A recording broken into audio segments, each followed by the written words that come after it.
nuevamente con ustedes para iniciar nuestro ciclo de entrevistas y en esta ocasión vamos a tratar de ingresar en el universo de Michel Foucault, un universo complejo y desafiante, y para poder transitar por ese escenario tenemos el privilegio de tener como invitado a un especialista de la obra de Foucault, doctor en filosofía por la Universidad de Friburgo, Suiza, profesor universitario, investigador del CONICET, escritor de varias obras, entre ellas Pensar a Foucault, Lecturas Foucaultianas, una historia conceptual de la biopolítica, Giorgio Agamben, una arqueología de la potencia, Introducción a Foucault, aquí lo tenemos, que hoy nos va a hacer de guía, el diccionario Foucault, entre otras obras. Muchas gracias por estar con nosotros, Edgardo Castro.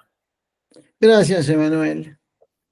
Bueno, Edgardo, para comenzar me gustaría retomar sobre un interrogante que has planteado en diversos seminarios y cursos, sobre de qué hablamos cuando hablamos de Foucault, para que nos dé un marco de referencia a esta entrevista, a este diálogo que vamos a tener, si nos podés desarrollar un poco esa pregunta. Bueno, es una pregunta así como inicial, porque aunque parezca en abstracto simple, no lo es, ¿no? Cada uno tiene un poco su imagen de Foucault por lo que ha oído en la universidad o en otro lugar, por lo que ha leído. Y por supuesto hay una imagen clásica de Foucault, el autor de la historia de la locura en la época clásica, de Vigilar y Castigar. Vigilar y Castigar ha sido, de hecho, el libro de Foucault más leído, o quizá más vendido, no lo sé. Pero para tener una idea, en francés, hasta finales del año pasado, había vendido más de 150.000 ejemplares. Y a eso, por supuesto, hay que sumar en inglés, en español, un libro que vendió 3 veces más, por ejemplo, que Las palabras y las cosas, que es un libro de un carácter más universitario, más académico, en fin. El punto es este. Uno tiene esa imagen, pero hoy Foucault es bastante más complicado, bastante más voluminoso en todo caso. Yo creo que es mejor hablar de algo así como el archivo Foucault, o sea, el conjunto de textos de los que Foucault es el autor, ¿no? En ese conjunto de textos siempre se puede distinguir entre material que está efectivamente publicado y el material que todavía permanece inédito en los fondos Foucault de la Biblioteca Nacional de Francia. Pero si vamos al material publicado, es decir, al que uno puede acceder a través de las librerías, a través de Internet, también acá la situación es bastante compleja. Entonces yo creo que uno puede distinguir, se puede hacer de distinta manera, pero tres grandes categorías. Tres grandes categorías. Una son los libros clásicos. ¿A qué me refiero? Los libros que el propio Foucault publicó en vida. Parecería simple esta categoría, la más evidente, no lo es. Esta lista no es igual si uno la hace en lengua original o en español. Pero mayormente serán 11, 12, 13 libros, depende cómo uno haga la cuenta. La lista es relativamente simple, reducida. O sea, enfermedad mental y personalidad, historia de la locura en la época clásica, enfermedad mental y psicología, nacimiento de la clínica, Raymond Roussel, las palabras y las cosas, vigilar y castigar, el orden del discurso, el orden del discurso, vigilar y castigar, la voluntad de saber y los 2 últimos volúmenes de la historia de la sexualidad, es decir, el uso de los placeres y el último volumen publicado por Foucault en vida, que en español ha sido publicado como La inquietud de sí, pero que debería traducirse como El cuidado de sí mismo o algo parecido. Si uno recorre esa lista, uno ya ve una serie de problemas. Por ejemplo, el orden del discurso es un libro. Bueno, efectivamente es una conferencia. Circula con el formato del libro, pero es una conferencia. Es su primer clase en el Colegio de Francia. Después, la lista que yo di remite a las ediciones en lengua francesa. Ahí falta un libro que ha sido faltan otros, pero uno sobre todo, que ha sido muy importante en lengua española, que es Microfísica del Poder. Microfísica del Poder aparece en 1979 en español, pero en francés no existe Microfísica del Poder. Los textos, se trata de una compilación, y de hecho de la única compilación que el autor autorizó en vida. Pero se trata de una compilación originariamente publicada en italiano, que es del 78, que rápidamente, 77 y 78, 79, rápidamente se traduce al español, al portugués y un poco más tardíamente en inglés. Pero ese texto ha sido muy importante en la recepción iberoamericana y en la recepción inglesa, que circuló con otros títulos. Entonces, esto es una primera categoría, los libros que Foucault publicó en vida. Después tendríamos otra gran categoría, que son ediciones póstumas. Es decir, es un material que de algún modo Foucault publicó en vida, pero que por distintas circunstancias no era fácilmente accesible o estaba fragmentado.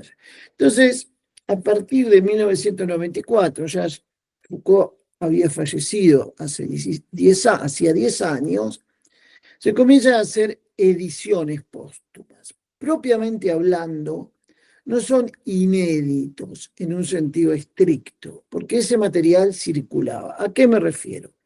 A la gran compilación que en francés se titula Dichos y Escritos, que reúne 364 textos breves. Y, por supuesto, a los 13 cursos en el Colegio de Francia, que comienzan a publicarse en 1997 y la edición en lengua original termina en el 2015. Esos cursos estaban publicados, y bueno, estaban publicados oralmente.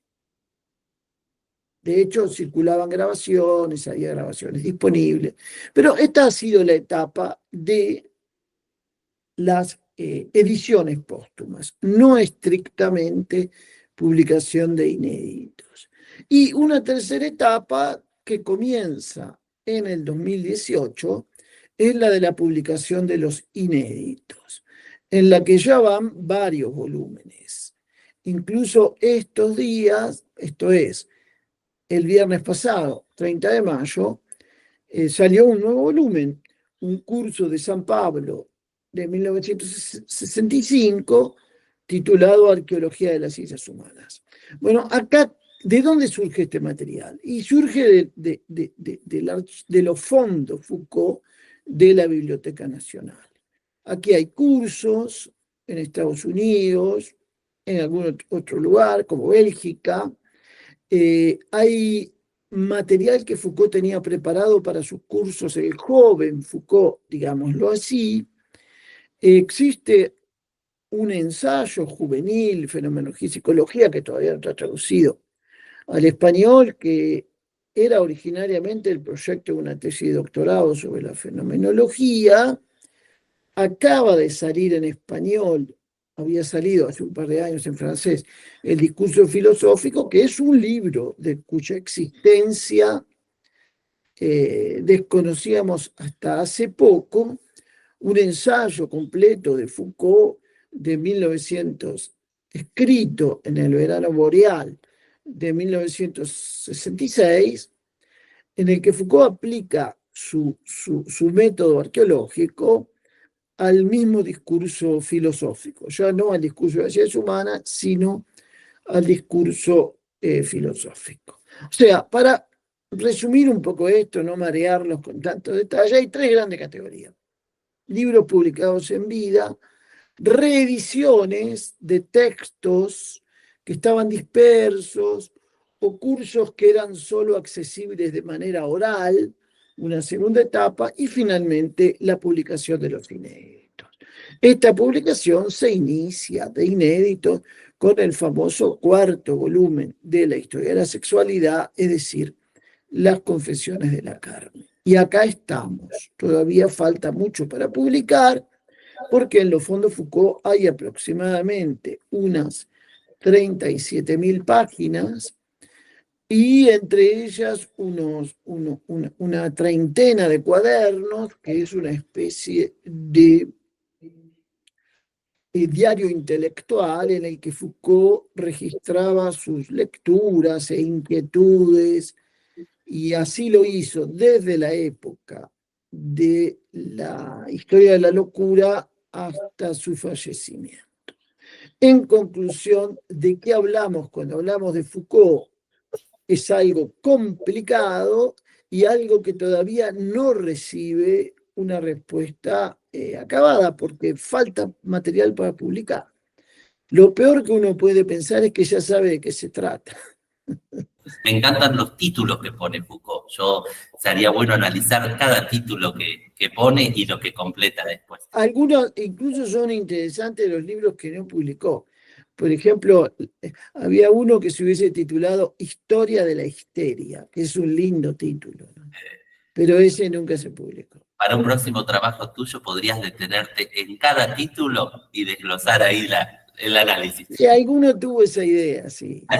Bueno, vamos a comenzar con este libro que la verdad que tiene un lenguaje llano, pero que no pierde rigurosidad, que es Introducción a Foucault, y que a quienes estamos estudiando, a quienes sean curiosos de su obra y hasta los mismos académicos, nos sirve como orientación para ingresar en su corpus teórico.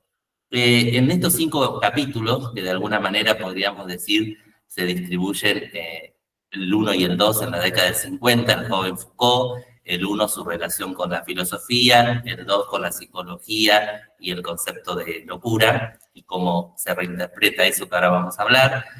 El tercero es la década del 60, ¿no? El lenguaje, el ser del lenguaje y la arqueología del saber. El cuarto capítulo, el poder y la norma, digamos, y el quinto, la historia del sujeto. Para brevemente, ¿no? Sobre cada capítulo que nos podamos detener un ratito. En el primero, del joven Foucault, su relación con la filosofía, esa discusión con Hegel que tenían muchos pensadores de esa época que en sus tesis querían contrariar o no al gran filósofo, y sobre la ampliación del concepto kantiano de trascendental, ¿no? Y su repregunta por su relación con la historia, si podríamos hablar un poquito de esa etapa. Bueno, esa que mostrás vos es la edición 2023. Sí. Una edición anterior que era la del 2014. Fui agregando cosas a medida que aparecían textos. Bueno, es que esto va al ritmo de la publicación de los escritos Foucaultianos. Pero señalo esto porque una de las grandes diferencias entre la edición anterior y esta, que es la última edición por el momento, es precisamente capítulo 1, que está dedicado a el joven Foucault. ¿Por qué? Porque uno de los aspectos que ha más cambiado es lo que uno podría llamar el umbral de Foucault.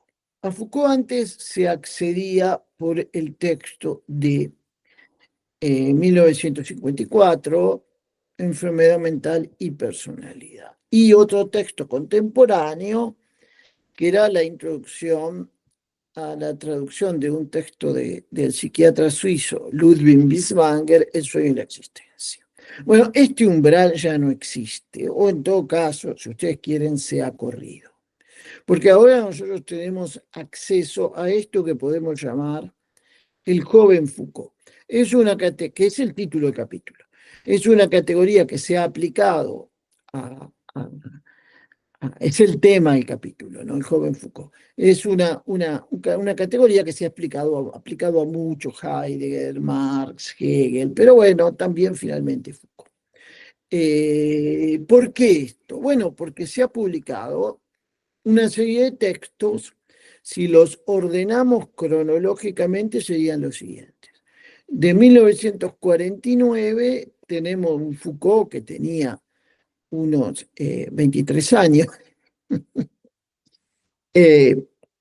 Su tesis de finalización de estudios superiores, lo que nosotros llamaríamos una tesis de maestría quizá, sobre la fenomenología del espíritu de Hegel. Con una interpretación muy particular. El director de la tesis es Jean Hippolyte, pero mayormente la interpretación de Foucault va contra Hippolyte, ¿no? Y es una interpretación, bueno, la fenomenología del espíritu estaba de moda, basta pensar a la influencia que tuvo este célebre seminario de Kojev, y por supuesto los trabajos de precisamente Jean Hippolyte. También Althusser dedicaba su tesis a Hegel. Pero la particularidad de Foucault es que él aborda esto no desde el punto de vista de Marx, es decir, de los pensadores anteriores posteriores a Hegel, perdón, sino de los pensadores anteriores a Hegel y fundamentalmente Kant. Es decir, procura hacer una lectura kantiana de la fenomenología del espíritu. Sí, en Hegel, en la fenomenología del espíritu, nos encontrásemos finalmente con algo así como una historicización del trascendental kantiano. Esta es la hipótesis de lectura y es lo que Foucault, uno podría decir hasta descabelladamente pretende. El propio Foucault se da cuenta después bueno, que las dificultades son muchas, que habría que explorar otra vía. Es un texto importante, entre otras cosas, por algunas curiosidades, porque hasta ahora no conocíamos ningún texto en el que Foucault remitiese a Kojev. Y esto era particularmente extraño por la importancia que tuvo Kojev, porque Foucault no podía ignorarlo, sobre todo a través de Hippolyte, a través de Georges Bataille, y también porque algunos, entre quienes me cuento, habían, pero no solo Philippe Savot y algunos más, habíamos tratado de establecer algunas líneas de contacto entre tesis Foucaultianas y tesis kojevianas, pero no teníamos ningún texto, ni siquiera, bueno, ahora hay una referencia en la bibliografía al menos, pero referencia al fin. Ese sería como primer texto. Después hay unos textos que son densos, donde uno se encuentra, densos en qué sentido, de esta época, quiero decir. ¿A qué me refiero? Bueno, la tesis es de finales de la década de 40, 49, para ser preciso, pero me refiero a mediados de la década de 1950, digamos, 1952, 1954, 55, ¿no? Un poco antes de la publicación de Enfermedad Mental y Personalidad. Hay una serie de textos de esta época. ¿Cuál? Binswanger y el análisis existencial. En algún momento Foucault pensó en hacer una tesis secundaria de doctorado precisamente sobre Binswanger.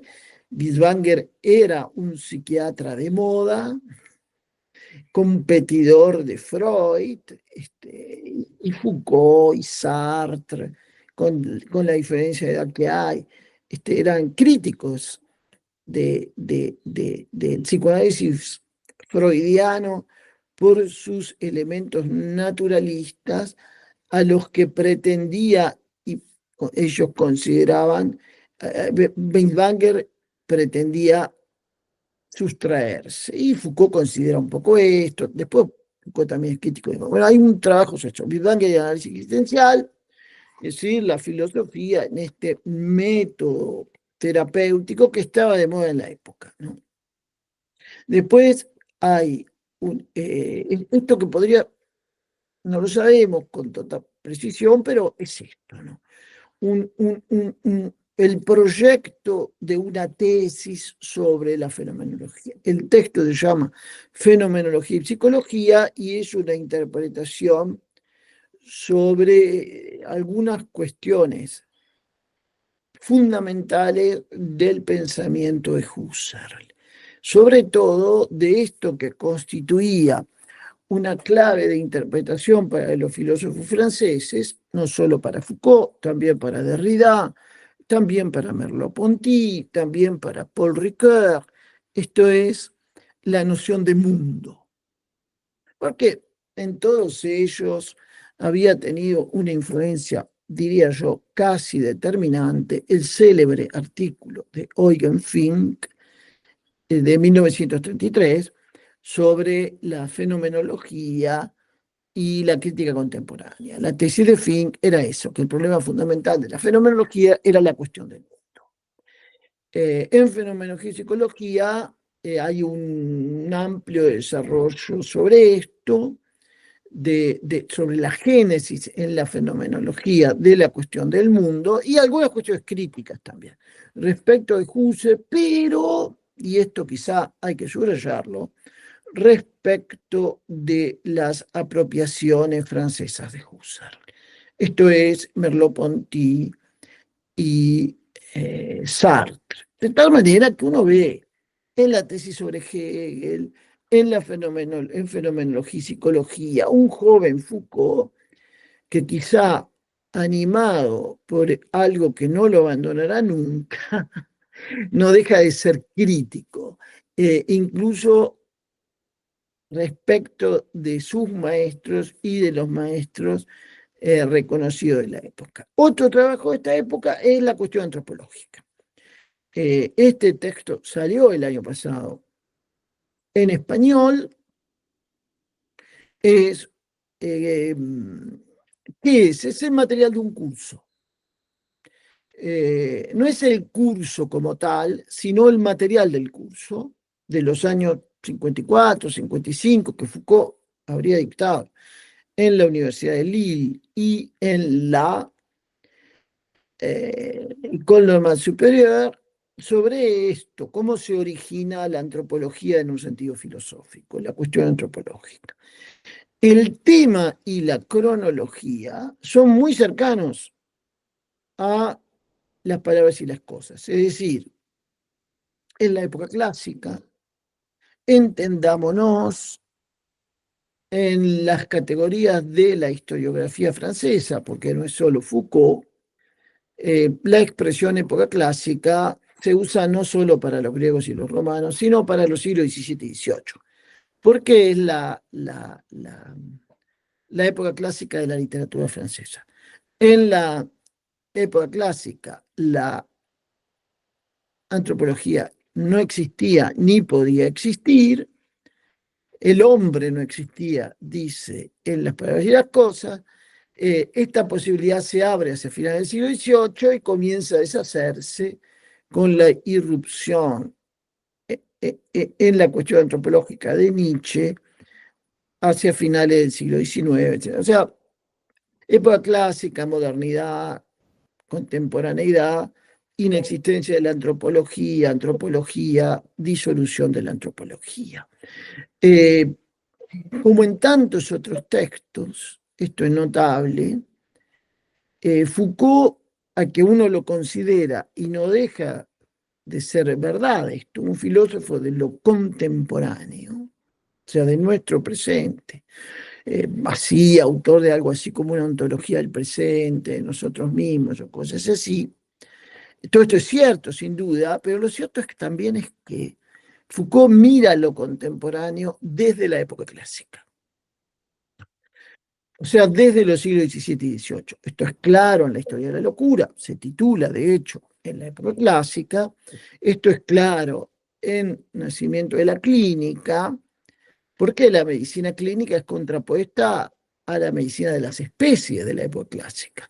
Esto es claro en las palabras y las cosas, porque la analítica de la finitud está contrapuesta a la episteme del orden y el discurso de los siglos XVII y XVIII. Esto es claro, vigilar y castigar, porque la disciplina es contrapuesta al suplicio de la época precedente y también en la historia de la sexualidad, el dispositivo de sexualidad y el viejo clásico dispositivo de familia. Ahora bien, este es el punto que me interesa. No hay que creer que aunque Foucault haya hecho esto de manera recurrente, lo haya hecho siempre de la misma manera. Entonces, ¿qué encontramos en estos escritos de juventud? Bueno, una interpretación de la época clásica que luego ha sido modificada. En el caso de la cuestión antropológica, una de las grandes diferencias respecto de la interpretación de la época clásica que hay en las palabras y las cosas es la atención que Foucault dedica a Nicolas Malebranche y el espacio que Malebranche ocupa en este trabajo de los años 54, 59. Y por supuesto, algunos hablan, yo creo que esto no es muy apropiado. No es que este es un Foucault antes de Foucault. Eso no es cierto.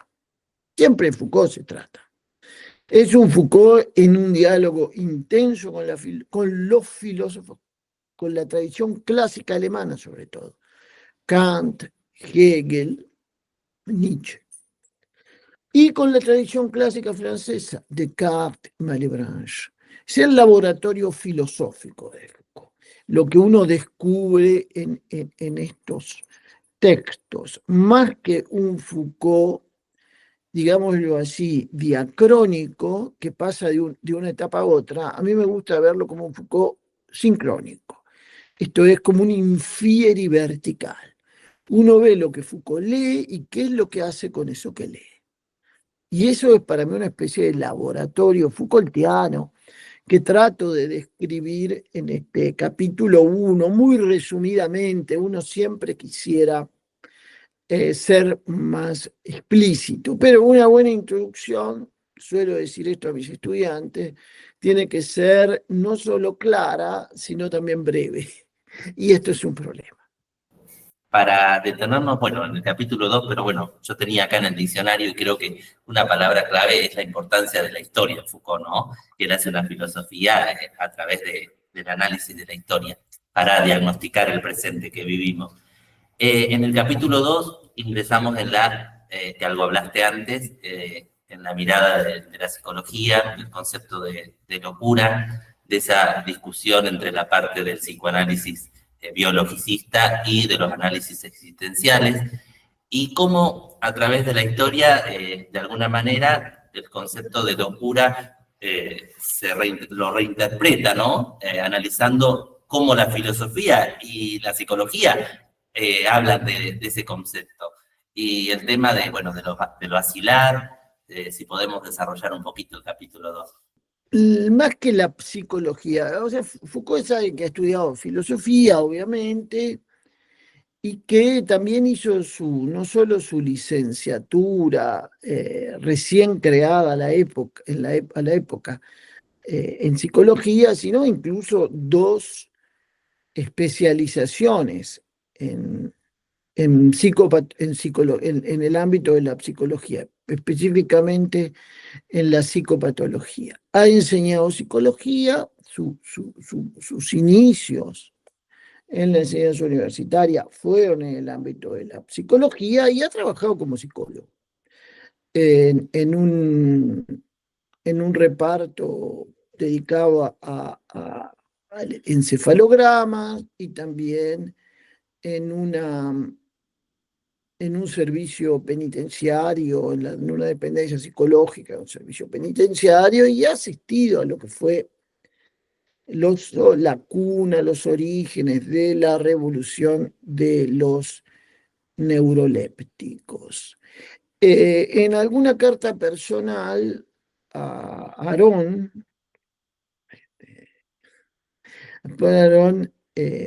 Foucault le dice eso, ¿no? Cuando ya su vocación, de algún modo, sus autores, dice, no sé cómo pude perder tanto tiempo con la psicología, ¿no? jugando al psicólogo, dice literalmente. ¿Cómo interpreto esto? Bueno, es que la preocupación de Foucault no es tanto la psicología, sino la locura. Para lo cual, para comprender la locura, Foucault no considera que esto pueda hacerse solo en el ámbito de la psicología o reductivamente en el ámbito de la psicología. Es más, el interés y el recorrido de Foucault en sus primeros escritos, uno lo podría describir precisamente en estos términos. ¿Cómo rescatar la locura de la psicología? O sea, ¿cómo acceder a la locura sin quedar prisionero de la psicología? Acá hay una serie de trabajos. El primero es el primer libro de Foucault. Él lo va a negar, pero bueno, que es Enfermedad Mental y Personalidad. Hay una historia con este libro en español que es muy interesante. Es un primer libro, un libro por encargo, se lo habían encargado al Althusser. El 54, un Foucault que tiene 28 años, un libro de juventud en el que alguien le rinde un poco tributo a sus profesores, un resumen de lo que en la época se enseñaba sobre esto. El libro está dividido en dos partes. En la primera se pregunta si cuando hablo de enfermedad en la patología somática y en la patología psicológica hablo de lo mismo, y la respuesta de Foucault es que no.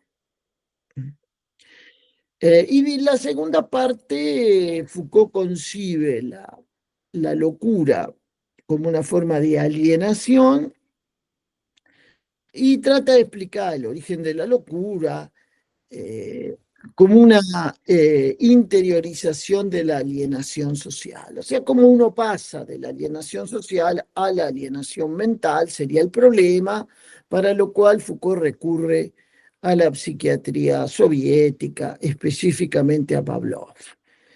Poco después Foucault va a renegar de este libro, al punto de prohibir su reedición y de decir, como frecuentemente cuando debía afrontar esta cuestión, decía que su primer libro es La historia de la locura.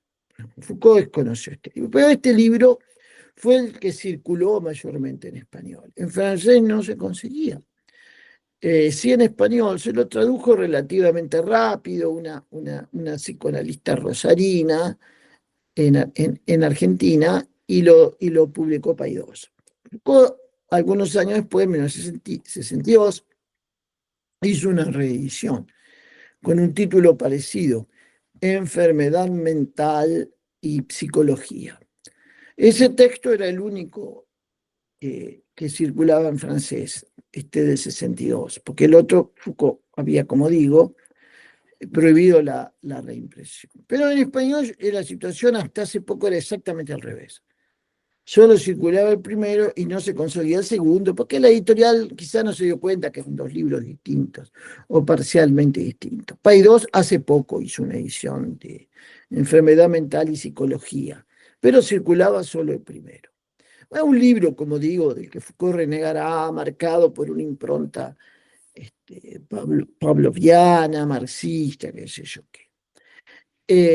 Pocos años después, Historia de la locura y la época clásica, que efectivamente es su tesis de doctorado, su tesis principal de doctorado, nos encontramos con una aproximación al problema de la locura completamente distinto. Ahí el concepto no es el de alienación, sino el de experiencia. Cada época tendría su experiencia de la locura. El Renacimiento su experiencia, la época clásica su experiencia, la modernidad su experiencia. Es un libro de unas poco más de 600 páginas. Algunas de los capítulos o de los temas se volvieron icónicos en relación con esas experiencias. Por ejemplo, en relación con la experiencia renacentista de la locura, la nave de los locos. Un tema pictórico, literario, pero también una práctica efectivamente del Renacimiento. Los locos que eran conducidos a los límites de la ciudad se los embarcaba en una nave sin piloto, y estas naves que circulaban a la deriva por los grandes ríos de Europa, el Rin, el Danubio, ¿no? Después la gran imagen icónica de la época clásica, a la que mayormente está dedicada el libro, es esta idea de un hospital general. Es decir, la herencia de los leprosarios y el lugar del encierro. Y en cuanto a la modernidad, que modernidad en Foucault significa desde finales del siglo XVIII hasta nosotros, ¿no? El asilo psiquiátrico, ¿no? Y Foucault hace esa interpretación bastante crítica del episodio, del método fundacional de la psiquiatría moderna, es decir, la liberación de Pinel y la constitución de un espacio propiamente médico para la locura. Otra experiencia de la locura y el nacimiento de la enfermedad mental. Lo que se historiza en Historia de la Locura, a diferencia de lo que sucede en enfermedad mental y personalidad, es no solo la locura, sino también el conocimiento de la locura, la experiencia de la locura. No solo la locura, sino aquello que la locura tiene enfrente y de lo cual hace experiencia. Entre ellos el conocimiento psicológico, ¿no? El conocimiento psiquiátrico. Pero esto vamos de 1954 a 1961. Si uno tuviese que establecer, bueno, ¿hasta dónde llega el joven Foucault? Por supuesto, esto siempre es arbitrario, pero un buen criterio sería hasta la publicación de Historia de la Locura. Y después comenzamos a discutir si Historia de la Locura está antes o después de ese umbral, como sucede con el joven Hegel, si la fenomenología del espíritu forma o no parte del joven Hegel. Bueno, podemos hacer lo mismo con Foucault, pero acá uno ya comienza a, a no ser tan joven, me refiero a Foucault. Bueno, ahora vamos a meternos en la década del 60, donde la lingüística, la literatura eran muy analizadas, furor, ¿no? Y ya un Foucault de mediana edad nos empieza a hablar de esto de la arqueología del saber, del ser del lenguaje, del concepto de episteme, ¿no? Y cómo ha pasado, no sé si ha mutado de distintas épocas, desde, digamos, la semejanza, la representación, la formalización, y después con el análisis de Freud, Marx y Nietzsche, es como que también muta, y ver en qué escenario estamos hoy con respecto, qué episteme tenemos hoy, ¿no? También para vincularlo con la actualidad, si podemos deambular un poquito por ese capítulo. Bueno, hay varias cuestiones acá, ¿no? Quizá un buen punto de partida es este, que Foucault hablaba de las palabras y las cosas como el libro de los signos. Ustedes saben, las palabras y las cosas no era el título que Foucault pretendía originariamente para ese texto, era el orden de las cosas, que es el título que se mantiene tanto en la edición, en la traducción alemana, como en la traducción inglesa. Y el subtítulo tampoco es el subtítulo con el que se publicó en francés, que se mantiene en la edición castellana, que es Arqueología de las Ciencias Humanas. El subtítulo originario era Arqueología del Estructuralismo.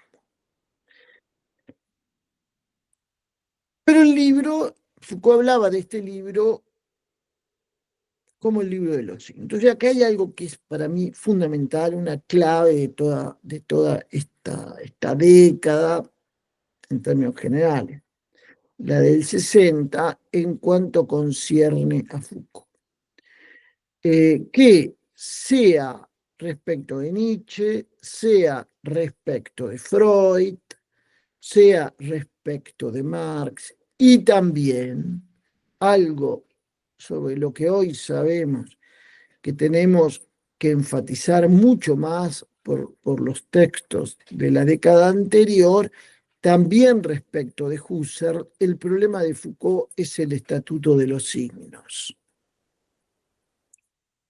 Foucault entra en las palabras y las cosas en un diálogo crítico con Husserl, en una interpretación de Nietzsche, sobre todo. Marx ocupa un lugar menor en las palabras y las cosas, incluso fue motivo de polémica, porque en la palabra y las cosas, digámoslo así, Marx es un liberal. Ahí se armó un lío en la época, ¿no? O sea, dice, Marx y Ricardo pertenecen a la misma episteme, dice Foucault, ¿no? Pero Husserl, Nietzsche, Freud, bueno, es el estatuto de los signos. ¿Qué es lo que ha tratado de hacer Foucault acá?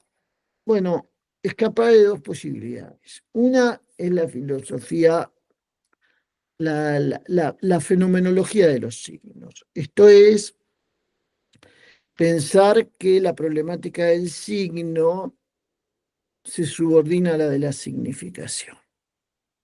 Pero escapar también a la posición opuesta, por comodidad, podríamos decir, estructuralista, es decir, pensar que la problemática de la significación se subordina y de algún modo se reduce a la del significante. Entonces eso le llevó a una nueva concepción, no del signo, según los términos de Foucault, sino del discurso. Y acá surge la arqueología, esto es, cómo analizar discursos sin reducirlos a su significado ni a su significante, sino en un juego histórico de los signos, históricos en un sentido muy particular, porque es acá, si uno tiene que definir qué es la historia para la arqueología, entre otras cosas, lo primero que tiene que decir, entre otras cosas, pero sobre todo lo primero que tiene que decir es esto, que es algo que Foucault intenta resolver con la idea de episteme. No es una idea, ¿cuál es básicamente esta idea? Que en una determinada época hay una configuración general de los saberes. Y hay algo que define esa configuración general de los saberes. La similitud en el Renacimiento, el orden en la época clásica, la historicidad en la época moderna. Foucault, en las palabras y las cosas, al menos, tiene una concepción bastante monolítica de la episteme. Lo dice, en cada época hay una y una sola episteme. Y la episteme, en general, es una configuración que concierne a los saberes. Pero esto durará poco en Foucault, ¿no? Incluso ya en 1966 uno puede encontrar textos críticos, ya esto es mucho más claro, 3 años más tarde, en Arqueología del Saber, donde Foucault sostiene que no, que en una época no hay una sola episteme, y además sostiene la posibilidad de otras epistemes, o sea, epistemes que no estén ordenadas al discurso, sino, por ejemplo, a la pintura, a la política y a la sexualidad, abriendo así la puerta a esto, a una arqueología de la política, una arqueología de la pintura, una arqueología de la sexualidad. La arqueología los trabajos de Foucault sobre la pintura dieron lugar a varias historias, que escribió el libro, que en una discusión amorosa lo quemó, que lo que quemó realmente no era el original, sino una copia. Lo cierto es que Foucault ha escrito mucho sobre la pintura y mucho que permanece inédito. no sé, por decir algo, un largo comentario sobre Warhol, sobre el retrato de Marilyn Monroe, de Warhol, no solo sobre lo... Pero esperaremos esto. Y lo otro, sabemos más, ¿no? Bueno, no te Identidad de quiero. castigar es parte de esa arqueología de la política y, por supuesto, los volúmenes de la historia de la sexualidad. Son elementos, en todo caso, que ya surgen de la problematización de la noción de episteme. ¿Qué quedó? O sea, las palabras y las cosas que de 1966 fue el libro que lo convirtió a Foucault en un intelectual. No fue su primer gran libro. Su primer gran libro fue Historia de la locura, eso sin duda. Pero eh, eh, las palabras y las cosas lo puso en el centro de la escena intelectual, un libro difícil, sin duda, pero que vendía, hubo algunas semanas que vendió 10.000 ejemplares. O sea, fue un bestseller, así que nadie se esperaba, incluso el propio Foucault. Época hacía las cuentas con las grandes corrientes de la época y proponía una serie de conceptos. En ese momento, el impacto quedó en gran medida ligado a esta idea de la muerte del hombre. Es decir, en una época que vivía del auge de las ciencias humanas, Foucault anunciaba que éstas estaban por desaparecer, o en todo caso, por reformularse, ¿no? Pero esa fue la construcción del Foucault intelectual. No del Foucault escritor, que esto fue con Historia de la locura, en gran parte motivado por la ayuda de Philippe Ariès, porque Historia de la locura, o sea, hoy Foucault es un gran autor, un autor fundamentalmente que pertenece a una de las grandes casas francesas de edición, que es Gallimard, pero Gallimard no había querido publicar Historia de la locura, por influencia de Sartre y de Merleau-Ponty. Perdón, Merleau-Ponty estaba muerto, perdón, de Simone de Beauvoir, de Sartre y de Simone de Beauvoir, que se oponían a que Gallimard publicase Foucault, Historia de la locura. Lo publicó originariamente Plon y después sí fue republicada por Gallimard. Pero Historia de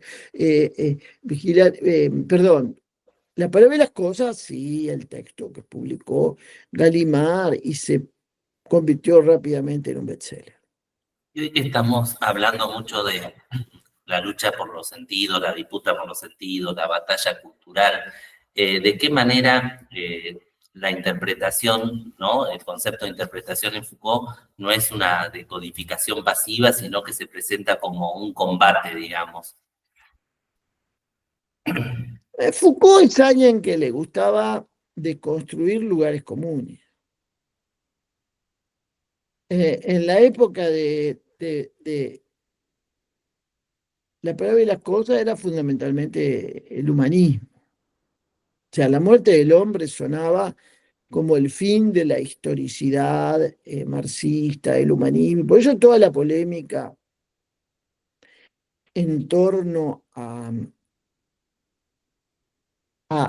la ubicación de Marx en la cultura contemporánea. Pero yo creo, sin entrar en mayores detalles, sería interesante, pero nos vamos completamente del recorrido. Yo creo que hay un gran equívoco en esto, ¿no?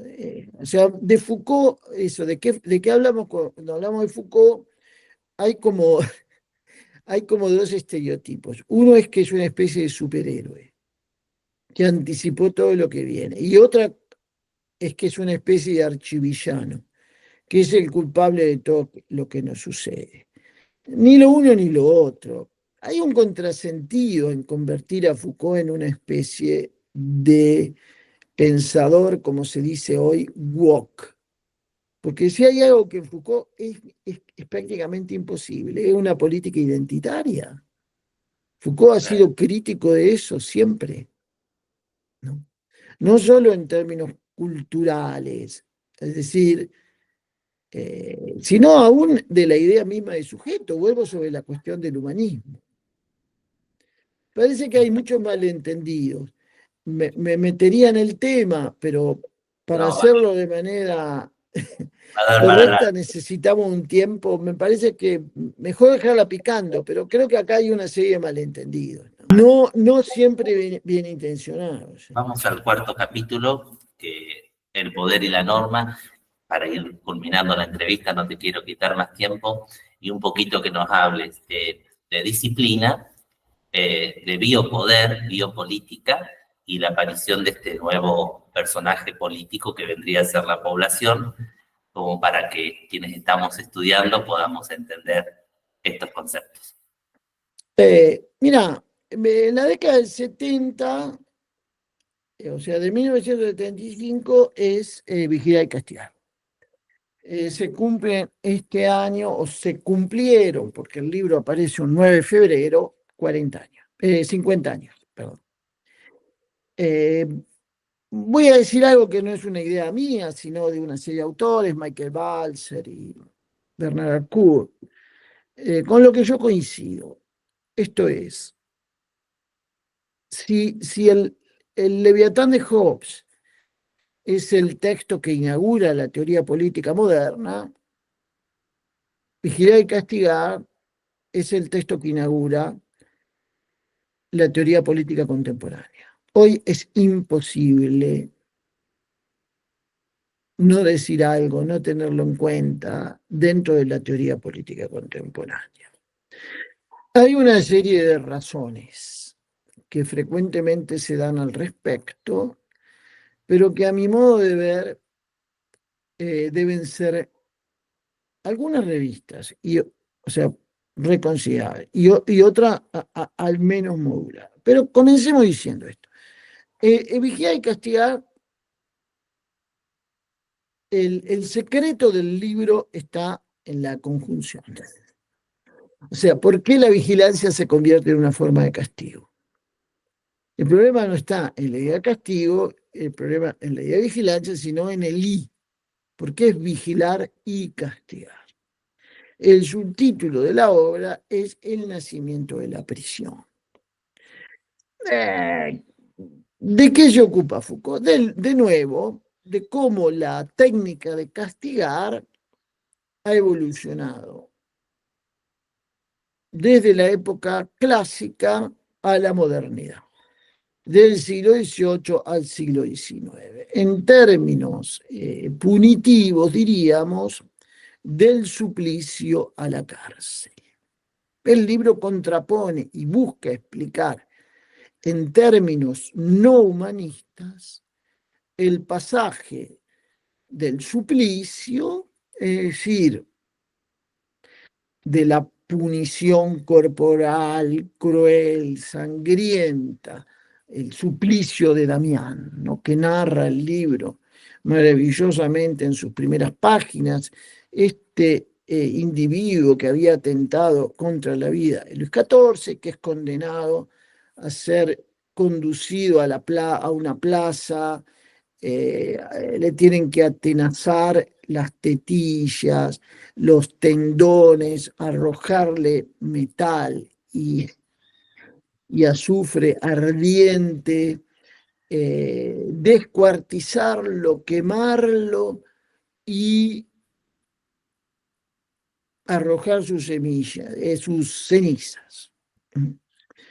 A esto Foucault contrapone 7 de la mañana levantarse, 7:15 asearse, 7:30, en fin.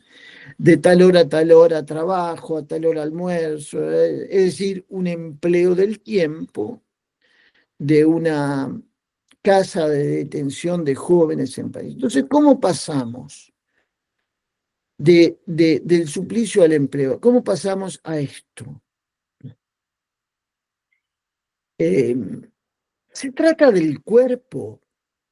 De algún modo sí, es lo que mayormente se ha enfatizado, pero es acá donde yo creo que hay que hacer una serie de modulaciones e incluso correcciones. Lo curioso es que Foucault lo dice al inicio. Este libro trata del alma moderna. Lo dice en la contratapa de la edición francesa. La contratapa de la edición francesa del libro fue escrita por Foucault. Lamentablemente, en la edición española que se hizo en México pusieron otra contratapa. Yo ahora estoy queriendo volver a la contratapa original, que es la que corresponde porque es parte del libro. Foucault dice esto: este libro trata no del alma moderna, del alma como prisión del cuerpo, invirtiendo la formulación platónica. ¿Qué sería esto? ¿Cómo? Porque ¿qué es lo que le interesa a Foucault? ¿Cómo? ¿Qué es esta sociedad que hace posible que la cárcel se haya convertido en la forma general del castigo? Y esta es la sociedad que normaliza, la sociedad disciplinaria. Disciplina en este contexto tiene un sentido preciso en Foucault. Esto es la producción de individualidades que son políticamente dóciles y económicamente rentables, ¿no? O sea, la sociedad carcelar es la sociedad que disciplina. La cárcel, en este sentido, nos habla tanto de nosotros mismos como de los que están ahí efectivamente detenidos, ¿no? La cárcel, además, es un enigma en la cultura punitiva moderna, porque los reformadores, esto es, los teóricos que se oponían al suplicio, Beccaria, no preveían que la cárcel fuese la forma general del castigo moderno. Es más, algunos se oponían, ¿no? Sin embargo, es lo que triunfa. Y lo que, a pesar de sus dificultades para ser generoso, sin embargo, perdura. Acá hay una noción técnica de disciplina que está en vinculación con dos procesos de la modernidad, uno que es la acumulación de cuerpos, típico de una sociedad que se urbaniza, y la acumulación de capital, típico de una sociedad que se vuelve eso, industrial, capitalista. Bueno, la disciplina es una pieza de esto. Pero acá también creo que hay que saber leer, siempre hay que saber leer, en particular Foucault, pero en general hay que saber leer. Disciplina no significa solo esto, sino uno no entendería la continuidad del trabajo Foucaultiano. Disciplina es un término, por supuesto, latino originariamente, que comparte la raíz con el término discípulo, ¿no? Y cuando la cultura griega comienza a traducirse masivamente al latín, por decirlo de algún modo, el término griego que se traduce por disciplina es paideia, es decir, cultura. Disciplinado es esto, es tener un determinado estilo de vida, una determinada cultura. Por supuesto, San Agustín, ya del siglo IV, esa traducción masiva se da en la época de Cicerón, siglo I antes de Cristo. Siglo IV después de Cristo, con Agustín el término disciplina tomará otro sentido que será determinante en Occidente. Pero el concepto que hay en Vigilar y Castigar cubre este periodo de la disciplina, no la historia de la disciplina, sino la disciplina normalizante, que es un problema distinto, es decir, una disciplina en la que los individuos tienen que adaptarse a una determinada norma general. Antes, la disciplina no era esto, era una conducta de élite. Y quizá lo vuelva a ser y lo sea de nuevo, ¿no? Y lo es, de hecho, la disciplina. Entonces, hay que saber leer esto, no es un texto antidisciplinario, sino un texto contra un determinado modo de la disciplina, no la disciplina en sí. Esto me parece importante. El libro, como les digo, aparece el 9 de febrero de 1975, el año anterior, 1974, Foucault estaba en Río de Janeiro, donde a Brasil iba frecuentemente Foucault, una pega que nunca venía a Argentina, e iba frecuentemente a la Universidad Católica de de Río de Janeiro, ¿no?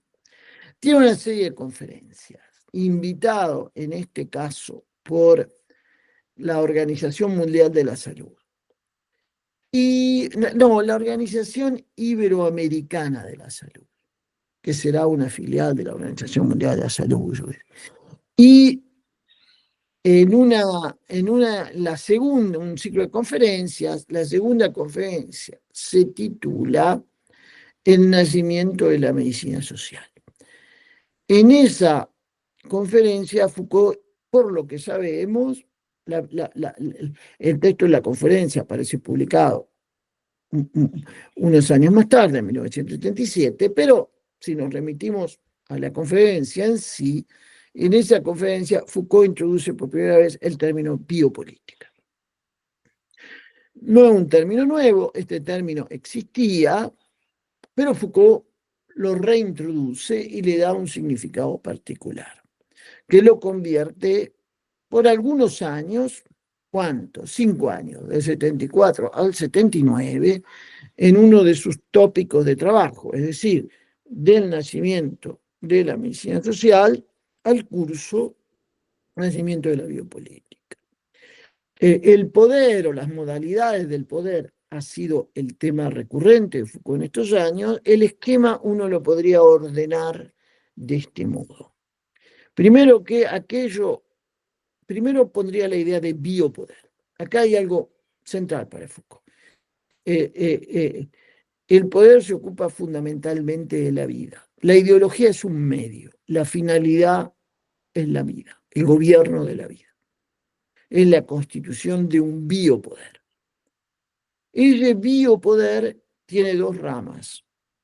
Una que se ocupa de la vida del cuerpo de los individuos, las disciplinas. Y otra que se ocupa de la vida biológica de la población, la biopolítica. Entonces tenemos el poder moderno sobre el cuerpo, las disciplinas sobre los cuerpos individuales, la biopolítica sobre el cuerpo biológico de la población. ¿Este vocabulario es estable en Foucault? No. A veces biopolítica y biopoder aparecen como sinónimos, pero cuando Foucault tiene que dar una versión orgánica a esto, hace esta distinción. Por ejemplo, en la parte final de Voluntad de Saber, es decir, el tomo primero de la historia de la sexualidad, que es